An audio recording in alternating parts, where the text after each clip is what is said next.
Barangay Buaya is not named after crocodiles.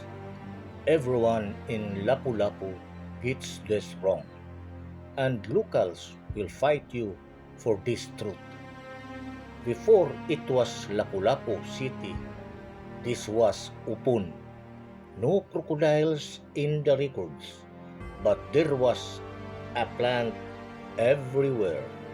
We think buaya equals buaya, the animal, but old folks say it's buaya buaya, a local tree, a mangrove species that grew thick here, not thick leaves. The buaya buaya thrives in swampy coastal barangays like this. That's why the name stuck.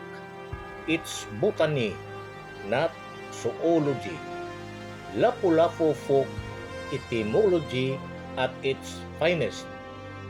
Ask a Tito here. He'll swear there were giant crocodiles before. Ask the Lula. She'll say, tanom na. Comment below, Team Crocodile or Team Plant?